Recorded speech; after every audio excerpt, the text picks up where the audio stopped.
Welcome to the speaking section of the IELTS exam. My name is Adrian. I will be your examiner for this part of the test. We are conducting this in Ankara, Turkey. The time right now is 14 o'clock. Let's begin. May I see your identification? Yes, certainly. Here's my passport that I had used for registration. Please take a look at it. And what is your full name? My full name is Elif Denizkaya. Please call me by my first name, Elif. Okay, Elif, the speaking has 3 parts. I will give you instructions for each. For part 1, I will ask you a couple of questions to get to know you better and some questions on a general topic. Where do you live? I live in Ankara, the capital city of Turkey, in a one-bedroom condo close to the heart of the city. Do you work or go to school? I am currently a university student studying architecture at Middle East Technical University. Also, I am learning English so I can bring my architectural designs to the international community. Let's talk about sports. What sports are most popular in your country? In Turkey, football is definitely the most popular sport, followed by basketball and volleyball. These sports have large fan bases and are widely played across the country. I myself am a huge fan of volleyball.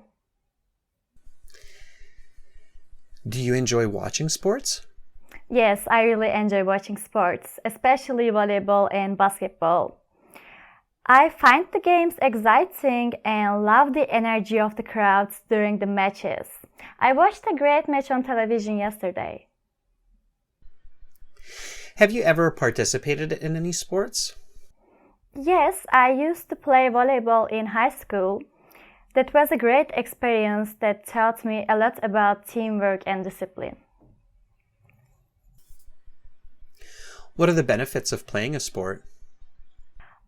Playing sports has many benefits. It improves physical health, builds teamwork skills, enhances discipline, and can also relieve stress. For me, it was a great way to stay active and make new friends. Is there a sport you would like to try in the future, and if yes, why? I would love to try scuba diving because I am fascinated by the underwater world. It seems like a unique way to explore nature and experience a completely different environment. Were you involved in any sports as a child? Yes, as a child I was quite active. I tried different sports like swimming and tennis, but I stuck with volleyball because I enjoyed the team aspect the most. How do you think sports bring people together? Sports have a wonderful way of creating camaraderie, regardless of background, through shared passions and experiences. They foster community spirit and can even unite the country during international competitions. People in Turkey really band together during FIFA and the Olympics. Do schools in your country encourage students to participate in sports? Yes, schools in Turkey generally encourage sports participation. There are often various sports clubs and activities in schools, and physical education is a compulsory subject. This helps students develop a habit of staying active from a young age, and that's how I got into volleyball. That is the end of part 1. We will now continue with part 2. For this part, you will see some questions in just a moment. You will have 1 minute to read these questions, think about your answers. You can take notes in this time if you wish. You have your paper and pencil in front of you, and then you will have 1 to 2 minutes to speak. I will tell you when to start and when to stop. Is that clear? Yes, it is clear. Okay. Talk about a beautiful landscape that you have visited. Your 1 minute preparation time begins now.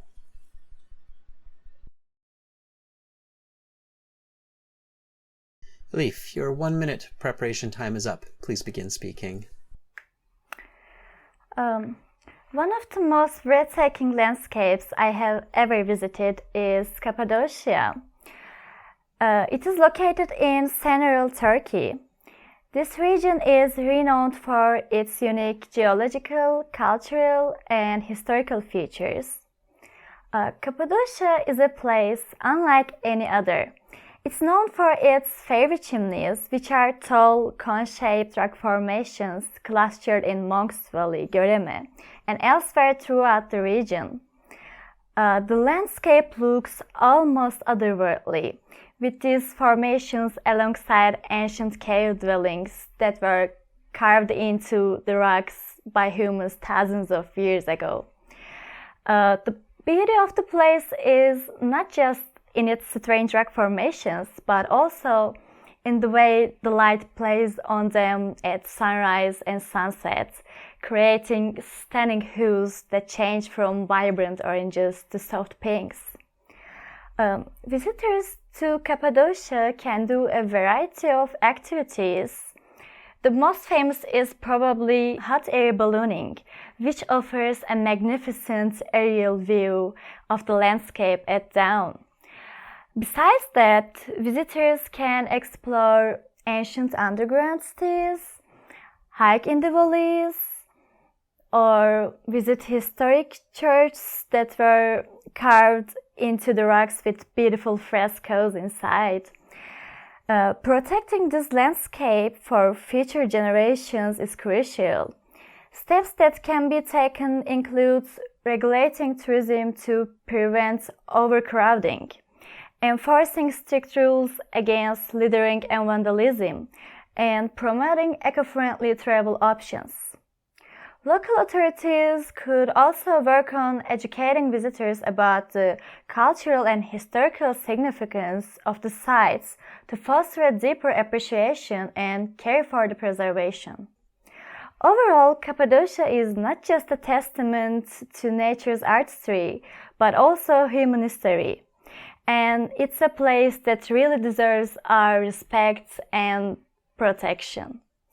I went there a year ago with one of my really good friends, and it was a memorable experience. Probably I will go back there to visit again. Okay, your time is up. I will stop you there. Please put your note paper to the side, turn it over, your pencil as well, and we will now continue with part 3. For this part, I will ask you questions related to the topic of part 2. Let's talk about natural landscapes. Why do you think landscapes are important for a country? Landscapes like Cappadocia are crucial for a country because they are part of our natural heritage and cultural identity. Such places attract tourists, which helps boost the economy. They also provide a habitat for diverse species and help maintain ecological balance. Can you elaborate on this? For instance, Cappadocia is not just a tourist destination. It's a testament to nature's beauty and human history, showing this symbiotic relationship between nature and humans' creativity. How can tourism impact beautiful places in nature? Tourism, if not managed well, can have detrimental effects on natural sites. For example, in Cappadocia, excessive tourism has led to pollution and damage to ancient rock formations. I was sad to see some broken statues when I was there. However, tourism can also bring the necessary attention needed to preserve these landscapes. The hot air balloon rides generate millions of dollars in revenue each year in Cappadocia.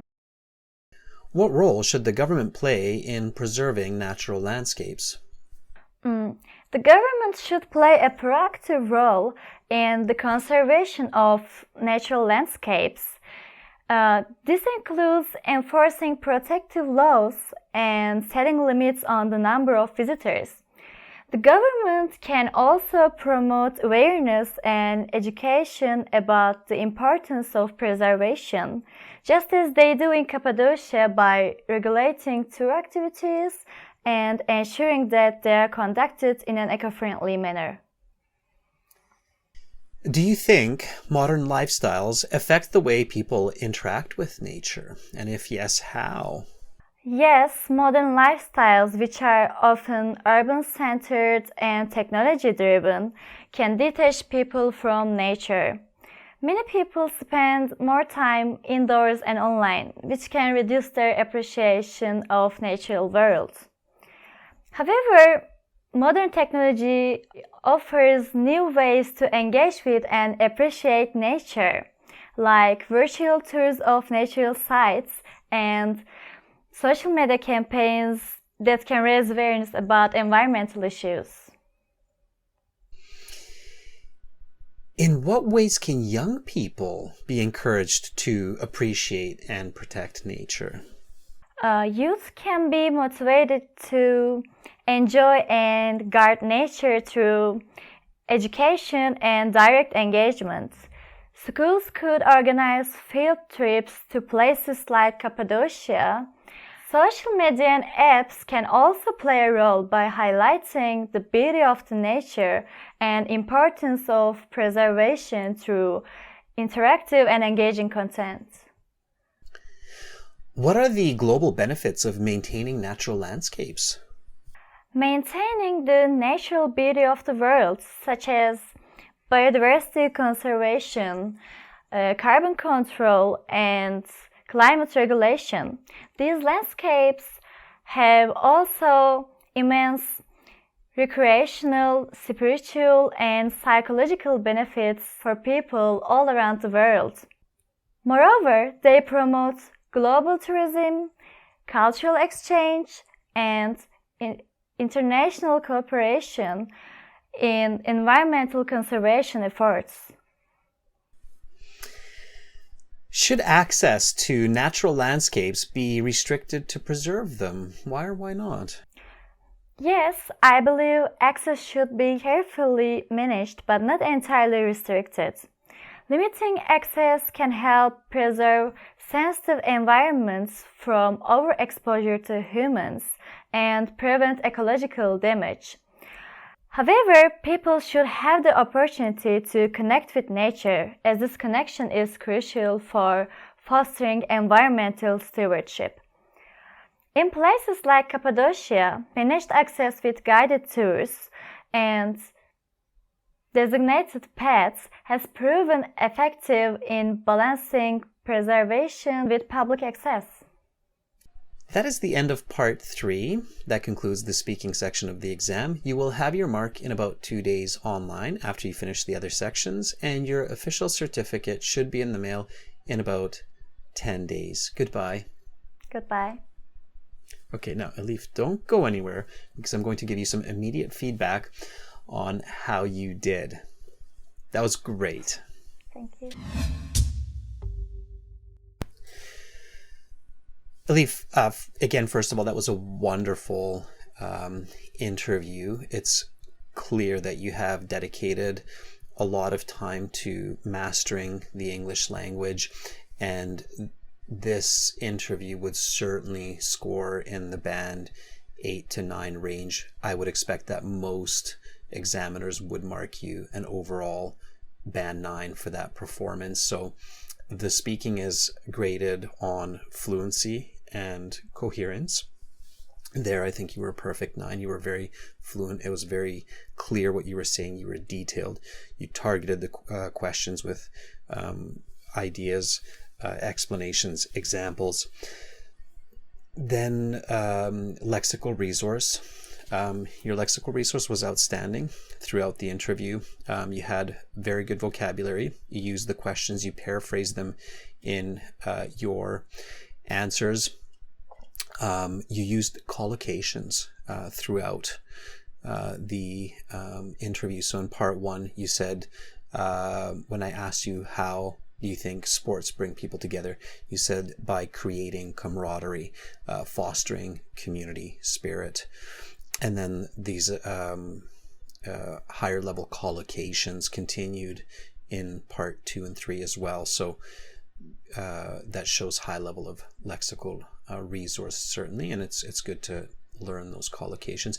May I ask, how did you learn such a broad range of collocations? Basically, I learned them by listening to music and watching television series and reading books, and I think that's it. Well, I think it's fair to say that you learned them in context, and that is arguably the best way to learn collocations. There are books that highlight the most popular collocations used in English, but it's tricky to learn them out of context. So reading books, watching shows that you really enjoy, where you engage the information, is a great way. And I think that's a great tip for viewers, is learn lots of collocations in context. Grammatical range and accuracy is another criteria for the speaking section. A band 9 grammatical range accuracy means that you use complex forms of grammar, conditionals, present perfect. You're able to join sentences with subordinate, correlative, coordinating conjunctions. And it was again clear that you did that throughout the interview. So you used a broad range of connective words to make the speech fluent, concise, and coherent. And again, that really helps to achieve that overall perfect band 9 score. So for everybody watching, it's important to practice a variety of grammar forms to reflect the grammar of questions and to join ideas with good, strong, natural connections.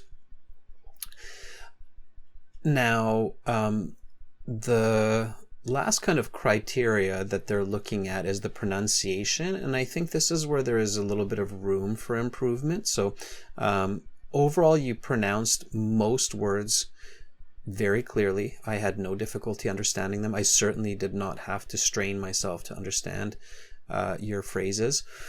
There were just a few words here and there that jumped out as, okay, that's a little bit... What are those? Less common. Yeah, good question. So, for instance, the word dawn. It's a long, drawn-out A. When you were in part 2, you were describing Cappadocia and the different colors that can be seen at sunrise and sunset. I remember that. Okay.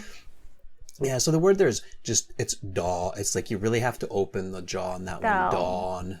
Yeah, it takes a bit of practice. But again, pronunciation is not as important as people think. A lot of IELTS candidates think it's super important, but it's not. How can I improve my pronunciation? That's a great question. Okay, so the eye and the muscles in the mouth and the tongue are connected in the brain.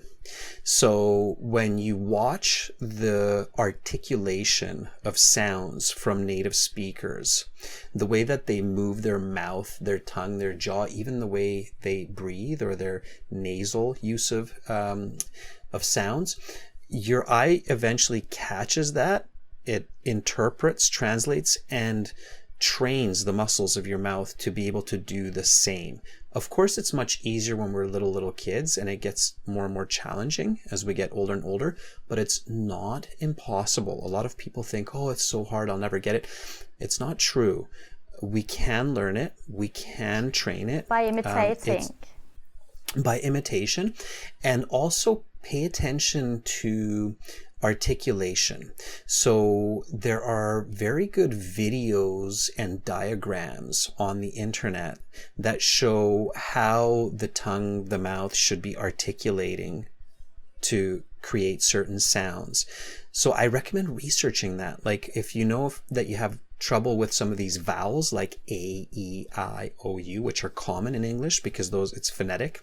so it changes, then you can kind of see how that works. And there's amazing videos for that now where they'll show you that dawn has this like and this pull up of the nose, and the roof of the mouth pulls the sound up, so it's a dawn. Try it one more time. Dawn. Down. Think about the word yawn. Down. Down. Daw. Down. Yeah, it's getting, see, even just that little bit that we're doing right now, it's getting better and better. Dawn. I'm gonna work on dawn. this word. Yeah. Okay. Yeah, another couple words. Eco-friendly. Eco-friendly. And then ecological. Ecological. Okay. Yeah. And the other trick is always, when you're copying pronunciation, when you're working on pronunciation, do it bravely. I tell students that if it feels weird, you're probably on the right track. Okay? So different languages have different pronunciations, and they definitely feel strange to speakers of other languages. Once you do it enough and your ear gets trained, they start to feel natural. Okay, I get used So if you're feeling, and don't be shy about that feeling of kind of weirdness of making that sound, right? You're right. Okay. All right. Even within English and all the different accents like British, American, Irish, Scottish, Australian, there's differences, and we get embarrassed when we kind of mimic or copy the other forms of English, but we shouldn't. It's okay, and that's the way we learn. So that's it. In a nutshell, you deserve the band 9. You definitely sounded conversational. The examiners are listening for that. You connected your part 2 about Cappadocia to many of the questions in part 3. That is a great strategy. For band 8, band 9, the speaking interview should not feel like disjointed questions and answers, and this did not. You had a great use of body language and intonation, so you really went up and down. I truly enjoyed how you were counting off your answers for plurals. That helped your brain to stay fluent and to focus on listing different points, and that use of hands and body language, brilliant. Okay, so again, an outstanding interview. Any questions for me? I think that's it. I don't have any question. Well, the best of luck. I'm sure you will do great. And I can say that our viewers definitely appreciate the language that you shared with them today and these insights. Thank you. Thank you. Get 130 speaking video lessons like this one, 6 original practice exams, a fully interactive course, and an app for your phone. Visit and join our premium IELTS package at aehelp.com. It's a one-time payment for lifetime access. Use the code VISTA10 for an additional 10% discount. Simply click the link in the description below. It is a one-time payment for lifetime access. We are an IDP affiliate, a British Council partner, an IELTS test registration center, and I'm a certified British Council agent. We have helped thousands of students pass their IELTS exams. Just listen to what this candidate has to say. Hi, I'm Rahul Asnaif. I recently got a band 7 in the academic IELTS test. The resources in the AE Help website and the videos were really helpful to me to prepare for the IELTS within a month. Thanks AE Help team. Begin learning for success. Join now.